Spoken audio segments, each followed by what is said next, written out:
अस्सलामुअलैकुम साथियों, मैं आपके अपने YouTube channel Ahmad Urdu classes से अब्दुल हसीब आपका इस्तकबाल करता हूं।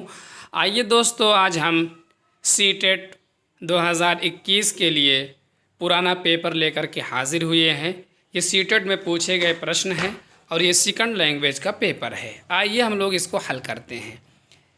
और आपको बता दें कि जिन लोगों ने उर्दू सेकंड लैंग्वेज लिया है उनको सवाल नंबर 121 से 150 तक हल करना है। ठीक है, ये याद रखिएगा। यहाँ लोग गड़बड़ी करते हैं, लिया है सेकंड लैंग्वेज उर्दू और लगा देते हैं फर्स्ट लैंग्वेज, यानी 91 से 120 तक फर्स्ट लैंग्वेज जिन्होंने उर्दू लिया उनको करना है, और जिन्होंने उर्दू को सेकंड लैंग्वेज के रूप में चुना है उनको 121 से 150 तक का जवाब देना है। तो आइए दोस्तों, सबसे पहले हम लोग यहाँ इक़्तिबास को हल करते हैं, फिर हम आते हैं शिक्षण अधिगम पर। यहाँ देखिए हिदायत, नीचे दी हुई इबारत को पढ़िए और दिए गए मुतबादिल में से किसी एक मुनासिब तरीन मुतबादिल का इंतखाब कीजिए। सवाल नंबर 121 से 128 तक। यहाँ इक़्तिबास दिया गया है, रियासत केरला कर्नाटक के जुनूब मगरिब में वाक़ है। जुनूब मगरिब का मतलब होता है दक्षिण पूर्व। क्या होता है? दक्षिण पूर्व। इस रियासत से कर्नाटक और तमिलनाडु की सरहदें मिलती हैं, तो सरहद की जमा है सरहदें। केरला में चारों तरफ नारियल के दरख्त ही दरख्त नज़र आते हैं। केरला के माना नारियल का घर है, यही वजह है कि केरला, उस रियासत का नाम केरला पड़ा। यहाँ की ज़बान क्या है? मलयालम है। कथकली यहाँ का मशहूर नाच है, और ओणम यहाँ का ख़ास त्यौहार है, यानी ओणम जिसको हम लोग कहते हैं, ये ओणम। तो कथकली यहाँ की जो है क्या है? नृत्य है, और ओणम यहाँ का क्या है? त्यौहार है। जनूबी हिंदुस्तान यानी दक्षिणी भारत में सबसे ज़्यादा बारिश केरला ही में होती है। यहाँ का ज़्यादातर इलाका पहाड़ी है। कैसा इलाका है? पहाड़ी। गर्मी भी बहुत पड़ती है। केरला में समंदर जगह जगह अंदर तक चला गया है, और यही इसकी सबसे बड़ी खूबसूरती है। केरला के हरे भरे जंगल देखने के काबिल हैं। इन जंगलों में हाथियों के झुंड नज़र आते हैं। उनमें रोज़वुड और सागवान के दरख्त भी पाए जाते हैं। ये इक़्तिबास था। आइए अब हम लोग 121 नंबर सवाल को हल करते हैं। सवाल नंबर 121 है, केरला में चारों तरफ कौन से दरख्त नज़र आते हैं? तो अभी आपने पढ़ा कि केरला में जो है चारों तरफ नारियल के दरख्त नज़र आते हैं, तो ऑप्शन नंबर 2 आपका बिल्कुल सही जवाब होगा, है ना। ये देखिए, केरला में चारों तरफ नारियल के ही दरख्त नज़र आते हैं, ये है इक़्तिबास में, और ये आपका जवाब हो जाएगा। केरला का ख़ास त्यौहार क्या है? तो अभी आपने पढ़ा कि वहाँ का जो है ख़ास त्यौहार ओणम है, जिसको हम हिंदी में ओणम कहते हैं, और वहाँ का नाच जो है कथकली है। यहाँ हमने निशान देखिए लगाया था ओणम पर। यहाँ आ गया आपका सवाल, ऑप्शन नंबर 3 सही जवाब हो जाएगा। और 123 नंबर सवाल है, केरला में ज़्यादातर इलाका कैसा है? तो केरला में ज़्यादातर इलाका कैसा है? पहाड़ी है। यहाँ देखिए इक़्तिबास में है, इसलिए आपका सवाल नंबर 123 का जवाब क्या होगा? ऑप्शन नंबर 1 हो जाएगा। क्या हो जाएगा? ऑप्शन नंबर 1 हो जाएगा, यानी पहाड़ी इलाका ज़्यादा है। सवाल नंबर 124 पर आते हैं। 124 में पूछा जा रहा है, केरला के हरे भरे जंगलों में किसके झुंड नज़र आते हैं? टिड्डियों के झुंड, बंदरों के झुंड, हाथियों के झुंड, हिरणों के। तो आखिरी पैरा में आपने पढ़ा था, वहाँ हाथियों के झुंड नज़र आते हैं। ऑप्शन नंबर 3 बिल्कुल सही जवाब आपका होगा। 125 देखते हैं, केरला के जंगलों में और कौन से दरख्त पाए जाते हैं? तो हमने आखिरी लाइन में पढ़ा था, रोज़वुड और सागवन के जो है दरख्त पाए जाते हैं, इसलिए ऑप्शन नंबर 1 बिल्कुल सही जवाब होगा। और सरहद की जमा हमने पढ़ा था कि वहाँ केरला की सरहदें जो है कर्नाटक और तमिलनाडु से मिलती हैं। सरहद की जमा सरहदें आपके जो है इक़्तिबासी में दिया गया है, इसलिए इसका जमा जो है सरहद की जमा है सरहदें। 126 हो गया।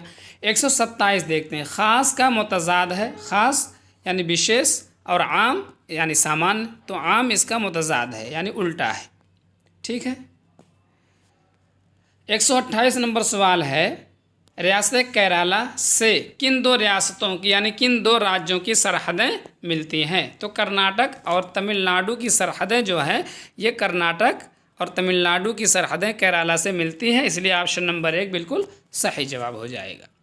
तो ये आपका जो है पहले जो है इक़्तिबास के मुताबिक 121 से 128 तक जवाब देना था। बड़ा आसान सा था, आपने देखा और लगाया। आइए दूसरा इक़्तिबास पढ़ते हैं। दूसरा इक़्तिबास है, नीचे दी हुई इबारत को पढ़िए और दिए गए मुतबादिल में से किसी एक मुनासिब तरीन मुतबादिल का इंतखाब कीजिए। सवाल नंबर 129 से 135 तक। बागबानी शुरू करने के लिए सबसे अच्छा मौसम बरसता है, यानी बरसात का है। कौन सा है? बरसात का। बरसात के मौसम में क्या होती है? ज़मीन नम रहती है। गर्मी के मौसम में ज़मीन सूख जाती है और सूखी ज़मीन पर पौधा ज़िंदा नहीं रह सकता। सूखी ज़मीन पर पौधा ज़िंदा नहीं रह सकता। याद रखिएगा, अभी सवाल में सब आने वाले हैं। पौधों के लिए 3 चीज़ें बहुत ज़रूरी हैं, ज़मीन या मिट्टी, दूसरी चीज़ पानी और तीसरी चीज़ धूप और रोशनी। आइए, बागबानी आराइश व ज़ेबाइश का काम है, यानी जो है ये संवर्धन का काम है। किसका काम है? बागबानी। खूबसूरती, आराइश और ज़ेबाइश यानी सजने और संवारने का काम है। हमेशा क्यारी यानी लाइनें जो होती हैं, नालियाँ सीधी और सलीके से बनानी चाहिए। बागबानी करते वक्त 2 बातों का हमेशा ख्याल रखना ज़रूरी है। पहला ये कि थोड़ा थोड़ा काम रोज़ाना करना बेहतर है। दूसरे ये कि बाग की हिफाजत अच्छी तरह करें। अब आइए सवाल पर आते हैं। 129 नंबर सवाल देखते हैं। ज़मीन कैसी ज़मीन पर पौधा ज़िंदा नहीं रह सकता? रेतीली ज़मीन पर, पथरीली ज़मीन पर, बंजर ज़मीन पर, और पहला ऑप्शन है सूखी ज़मीन पर। तो ऑप्शन नंबर 1 आपका बिल्कुल सही जवाब होगा पैरा के मुताबिक, यानी सूखी ज़मीन पर जो है पौधा ज़िंदा नहीं रह सकता है। क्यों? इसलिए कि आपने देखिए शुरू में पढ़ा था कि सूखी ज़मीन पर पौधा ज़िंदा नहीं रह सकता। आइए 130 नंबर सवाल देखते हैं। बागबानी करते वक्त हमेशा क्यारियाँ कैसे बनानी चाहिए? तो ऊपर आपने पढ़ा है सीधे और सलीके से बनानी चाहिए, इसलिए ऑप्शन नंबर 4 बिल्कुल सही जवाब हो जाएगा, है ना। अगला 131 नंबर सवाल देखते हैं। बागबानी किस तरह का काम है? आराइश व ज़ेबाइश का काम है। अभी मैंने ऊपर बताया था कि आराइश ज़ेबाइश यानी सजने और संवारने का, संवर्धन का काम है। तो ऑप्शन नंबर 3 बिल्कुल सही जवाब हो जाएगा। अगला सवाल, बागबानी करते वक्त रोज़ाना थोड़ा काम करने के अलावा दूसरा काम क्या करना चाहिए? तो बाग की हिफाजत अच्छी तरह करनी चाहिए। थोड़ा काम करना चाहिए और बाग की हिफाजत अच्छी तरह करनी चाहिए, यानी ऑप्शन नंबर 1 बिल्कुल सही जवाब होगा। आइए 133, ख्याल की जमा।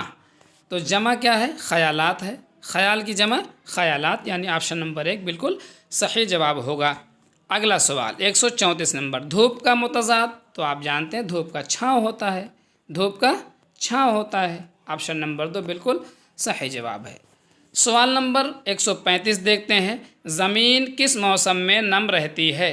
तो अभी ऊपर आपने पढ़ा कि बरसात के मौसम में ज़मीन क्या होती है? नम रहती है ना। तो ऑप्शन नंबर 2 बिल्कुल सही जवाब हो जाएगा।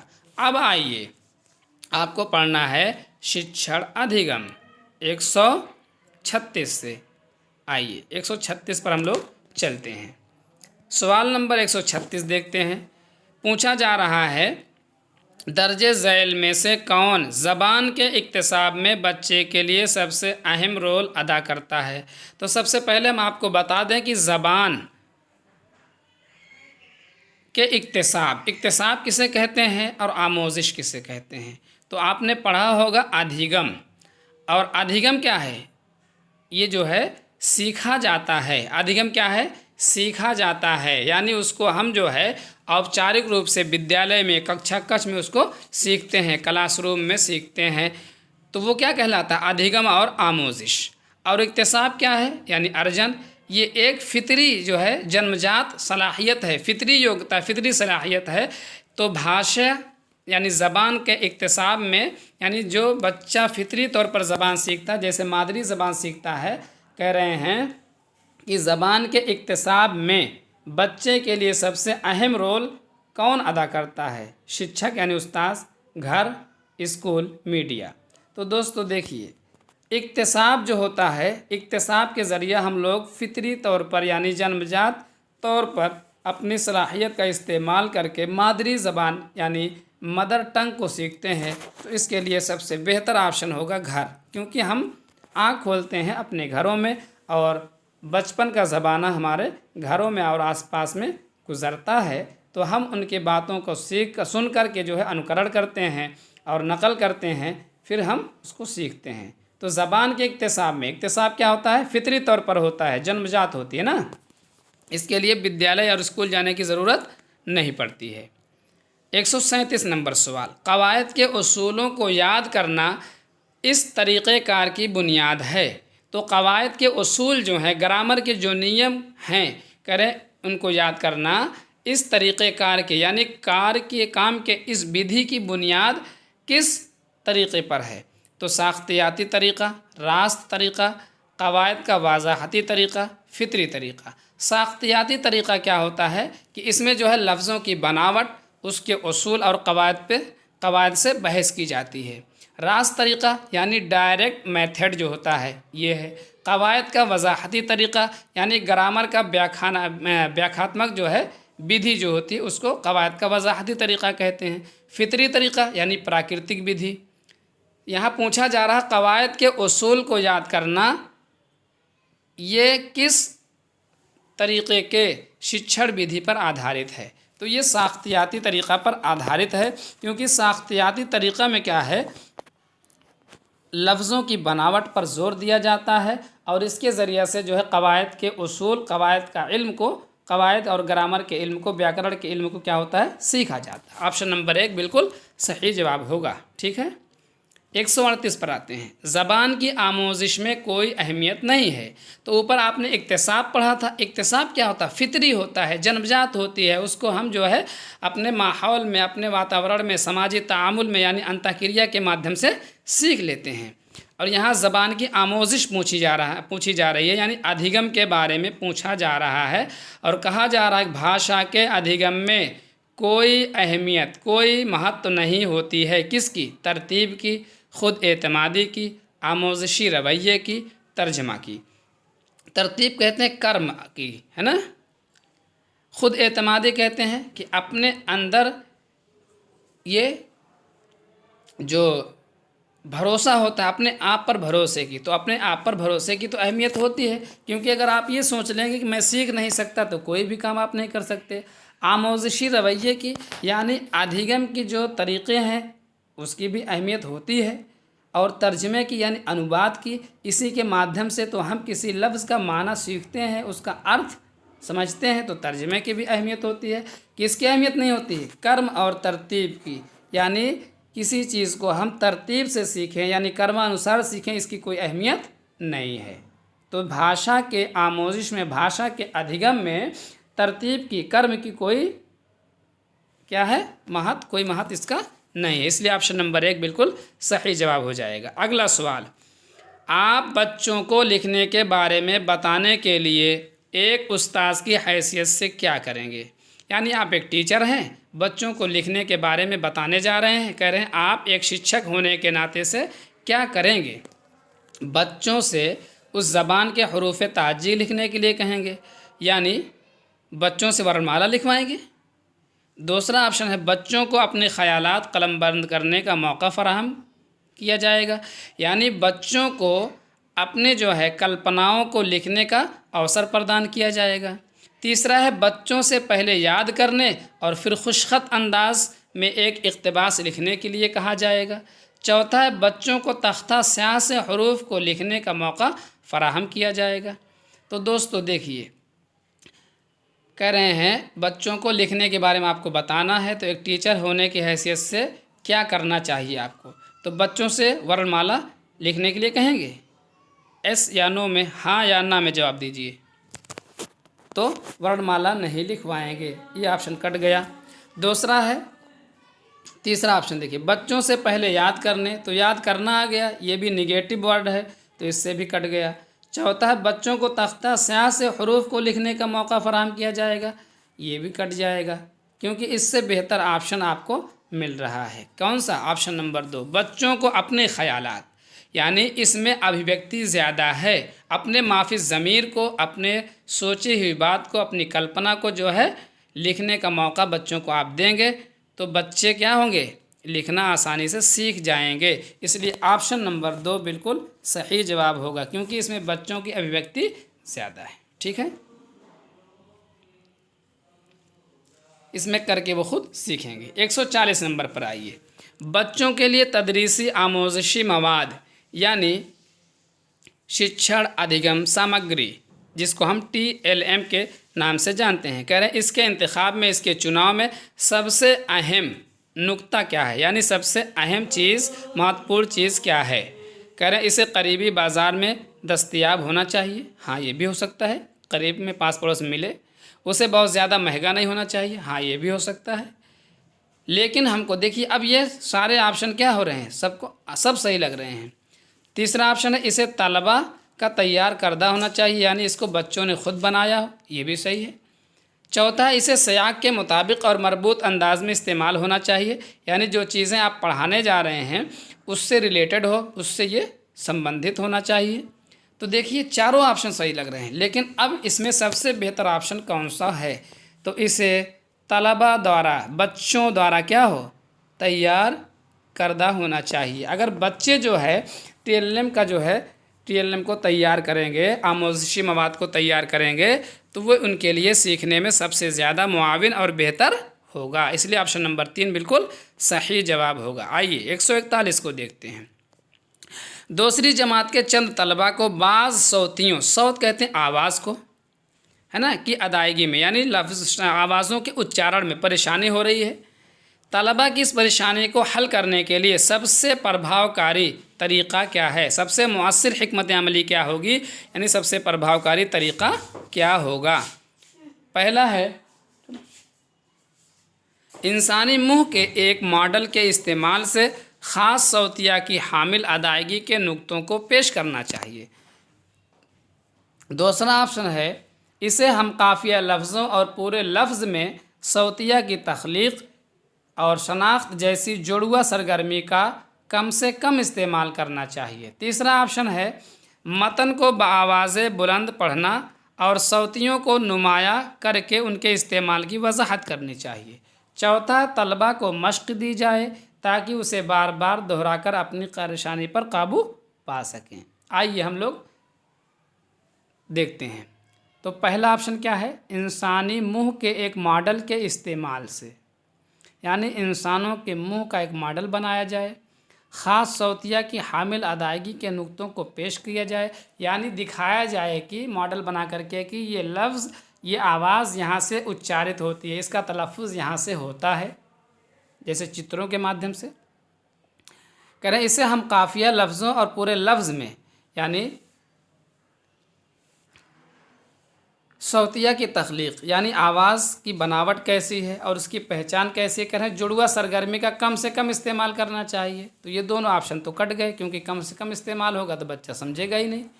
अब कह रहे हैं मतन को बआवाज़े बुलंद पढ़ना, यानी सस्वर वाचन करना और आवाज़ों को साफ़ करके, यानी ज़ाहिर करके उनके इस्तेमाल की वजाहत करनी चाहिए, यानी व्याख्या करनी चाहिए। तो व्याख्या और वजाहत आ गया तो ये भी कट गया, क्योंकि व्याख्या क्या है, निगेटिव वर्ड है। अब आइए चौथा ऑप्शन, तलबा को मश्क दी जाए, यानी उनको जो है अभ्यास के लिए जो है दिया जाए, ताकि उसे जो है बार बार दोहरा कर अपनी परेशानी पर काबू पा सकें। कह रहे हैं कि अगर जो है बच्चे किसी लफ्ज़ के तलफ़ुज़ में परेशानी महसूस करते हैं, कठिनाई महसूस करते हैं, तो क्या करना चाहिए, अभ्यास कराया जाना चाहिए। तो ये चौथा ऑप्शन बिल्कुल सही होगा, यानी ऑप्शन नंबर 4 आपका बिल्कुल सही जवाब हो जाएगा। आइए अगला सवाल देखते हैं, 142 नंबर। तदरीस के किस तरीक़े में पहले क़वायद के उसूलों पर तवज्जो दी जाती है, फिर उसी बुनियाद पर बहुत सी मिसालें पेश की जाती हैं। तो आइए हम लोग बात करते हैं। यहाँ देखिए पहला इस्तिक़राई तरीक़ा।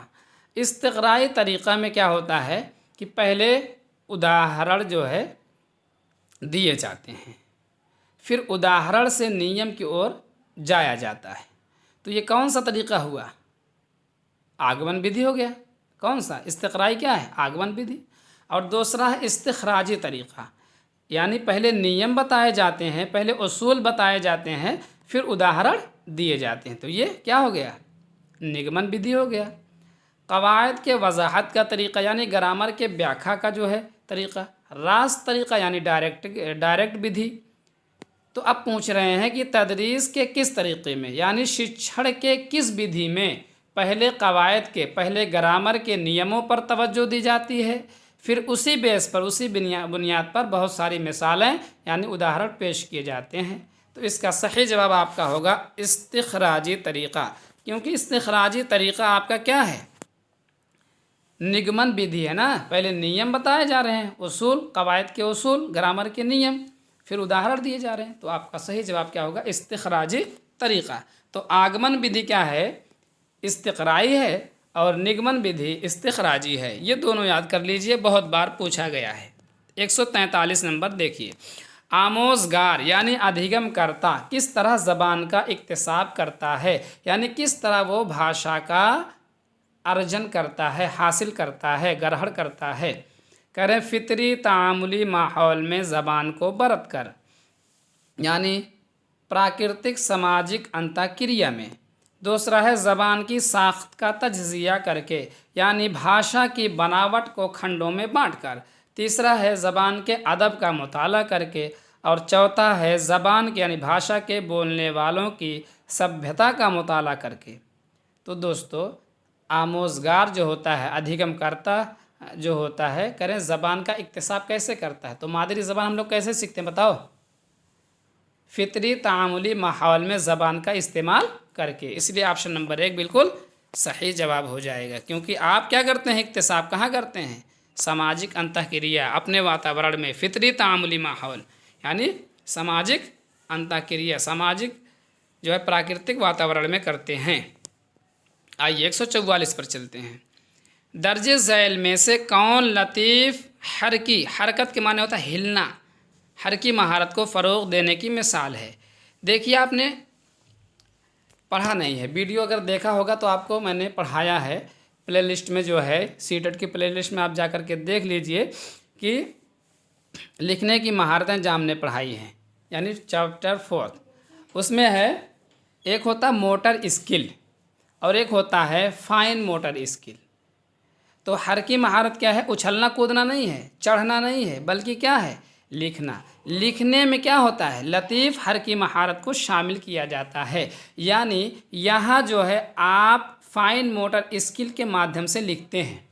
लतीफ़ हरकी महारत को फ़रोग़ देने की मिसाल कौन सी है, लतीफ़ का मतलब होता है फाइन, हल्का।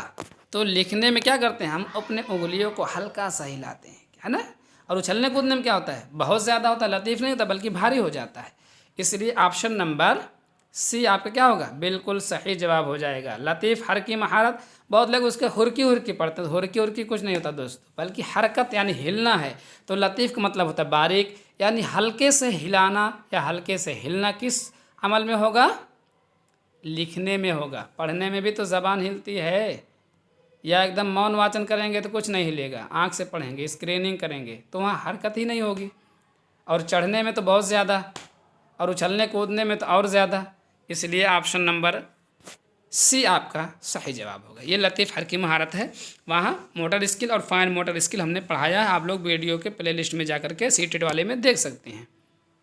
अगला 145, उस्ताद के ज़रिए पूछे गए सवालात में से कौन सवाल क्लासरूम में कसीर लसानियत को फ़रोग़ देता है। सवाल समझिएगा दोस्तों, कह रहे हैं शिक्षक के माध्यम से पूछे गए प्रश्नों में से कौन सवाल, कौन सा प्रश्न क्लासरूम में बहुभाषिकता को बढ़ावा देता है। कसीर लसानियत बहुभाषिकता को बढ़ावा देता है, फ़रोग़ बढ़ावा देता है।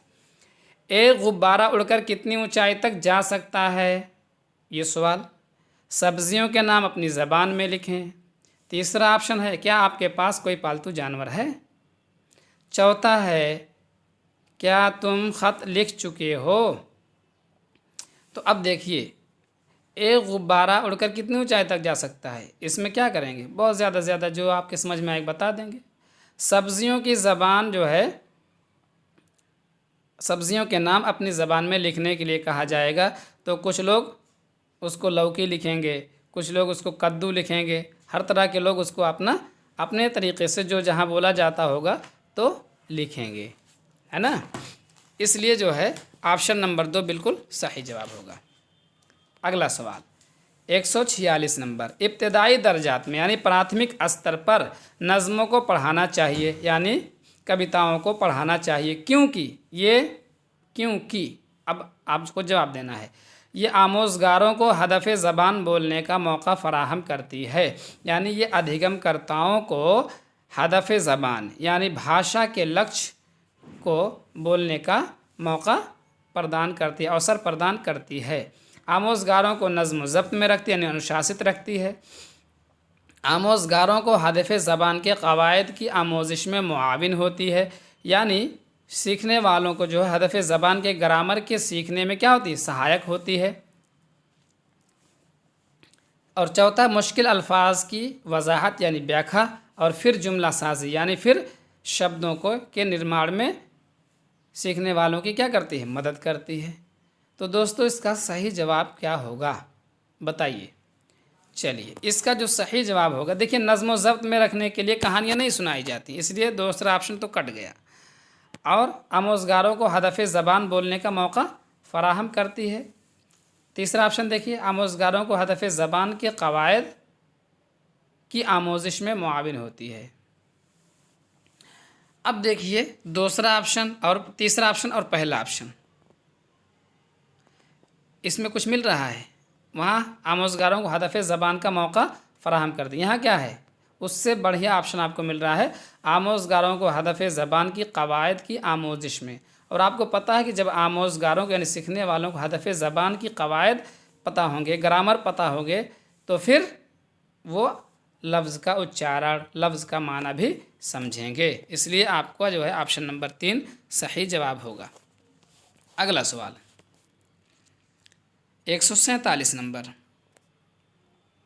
एक उस्ताद ने क्लासरूम में सुनने की सरगर्मी को अंजाम देने का फ़ैसला किया।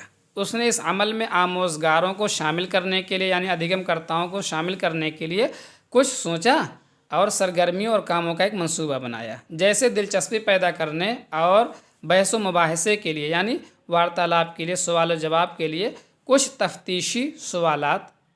इस तरह की तैयारियां होती हैं। कह रहे हैं बच्चों को जो है सुनने की सरगर्मी में शामिल करने के लिए, उनमें उनकी दिलचस्पी पैदा करने के लिए कुछ सवालात उसने बनाए हैं, प्रश्न बनाए हैं। कह रहे हैं इस तरह की तैयारियां होती हैं कब, सुनने से पहले की सरगर्मी, सुनने के दरमियान की सरगर्मी, सुनने की बाद की सरगर्मी, सुनने की सरगर्मियों की तौसी और इत्तिबा।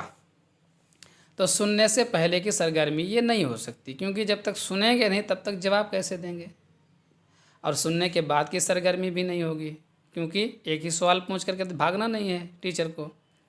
तो ऑप्शन नंबर 2 आपका सही जवाब होगा, यानी सुनने के दरमियान की सरगर्मी। जब बच्चे सुनेंगे तो क्या होंगे, जब उनकी दिलचस्पी उसमें बढ़ेगी, बहस व मुबाहसा में, वार्तालाप में, तो क्या होंगे, वो सक्रिय तौर पर क्या होंगे, उसमें शामिल होंगे और उसमें प्रतिभाग करेंगे। इसलिए ऑप्शन नंबर 2 बिल्कुल सही जवाब होगा। 148 पर आते हैं। 148 है, दर्जे झैल में से कौन ज़बान की क्लास में तस्वीर यानी चित्र या पोस्टर के इस्तेमाल के प्रयोग के हवाले से सही नहीं है। तो यहाँ सही नहीं पूछा जा रहा है, इसलिए आप इसको ध्यान रखेंगे। नहीं जहाँ आएगा उसको आप पहले अंडरलाइन कर लेंगे। अब देखिए, ये बच्चों को तस्वीर के मुशाहिदे का मौका फ़राहम करता है, यानी बच्चों को तस्वीरों को देखने का अवसर प्रदान करता है कि नहीं करता, करता है। और यहाँ पूछा जा रहा है सही नहीं, तो ये सही है, इसलिए ये सही नहीं है। पहला ऑप्शन सही है ना, इसीलिए सही नहीं है। दूसरा क्या है, ये बच्चों को अपने इजहार और तस्वीरों की बुनियाद पर कुछ लिखने का अवसर यानी मौका प्रदान करता है, फराहम करता है, ये भी सही, इसलिए ये सही नहीं, क्योंकि पूछा गया सही नहीं है।